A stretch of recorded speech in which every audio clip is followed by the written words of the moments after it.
Welcome back to another episode of Boom or Bust, a Bears podcast by a Bears fan. I'm your host, Terry, and today I have to break this whole concept down because we got a lot of people that don't get it. So last few days talking about Cody Parkey and all that, we know.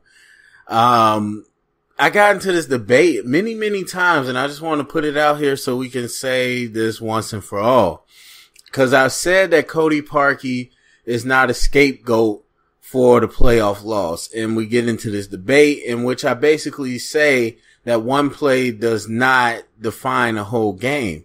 And so what I mean by that, I guess the best example for that is as a player. I remember a coach used to say this to me, and then as a coach and other coaches I know would say this to players, is that when we get to the point like that where there's a game-winning play, the game's on the line, or, you know, there's a penalty by the ref where it can change the momentum of the game, I would say, you know, everybody be upset, and the coach would just say that, well, if you really want to win that game, then don't let it come down to that. Don't leave it in the hands of the ref. Don't leave it in the hands of a kick, you know, things like that. And what that basically means that is if it's that important or not, we know it's important, but if you want to win, then don't let it come down to that. Cause to say that, oh, Parkey missed the kick, so it's his fault we lost the game, excuses everything else that happened within the game. You have 200 plus plays. Every play is an opportunity. That is why every play is important. And so, yes, you get down to one play. The game can always come down to one play, but that doesn't mean that the whole game is dictated on that play. And so, as I said before, that is why you watch film. That's why you go over and analyze. That's why you know, players see what happened so you can get better. We don't say, well, Parkey missed the kick, so Parkey sucks. The rest of everybody, you did good. That's not how that works. Because there's opportunities throughout the game that if you take advantage of, then you don't even get into that situation. Did I ever say Parkey shouldn't make the kick? No, I didn't say that. Parkey should make the kick. That's his job. Did I ever say Parkey is blameless? Didn't say that at all. Parkey has some of the blame to carry because he should have made the kick. But does that mean he is all to blame? Not at all.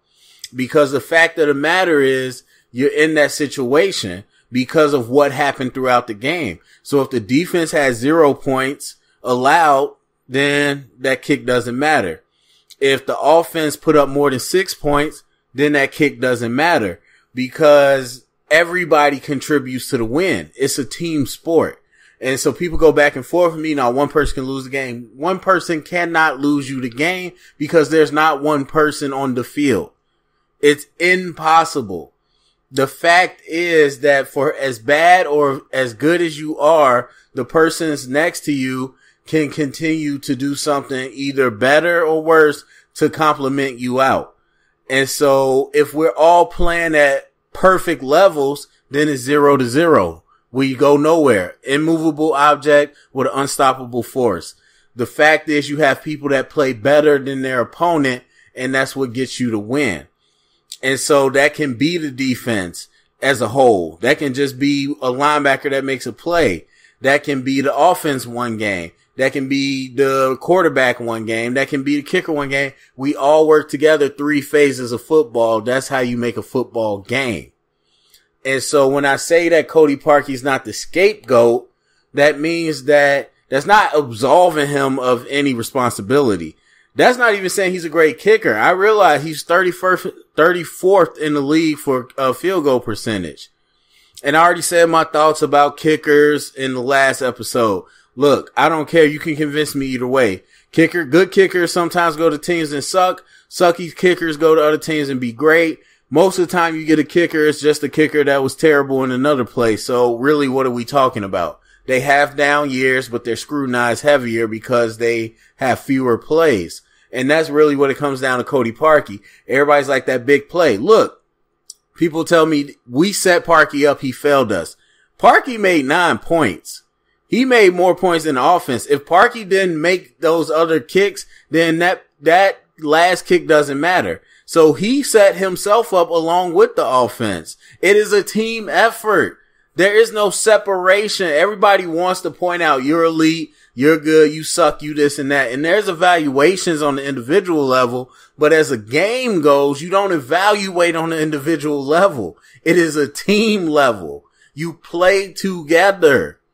So if the defense played better, if the offense played better, if Parkey played better, cause guess what? If Parkey makes the kick and we win, is it because of Trubisky that we won? Is it because of Khalil Mack that we won?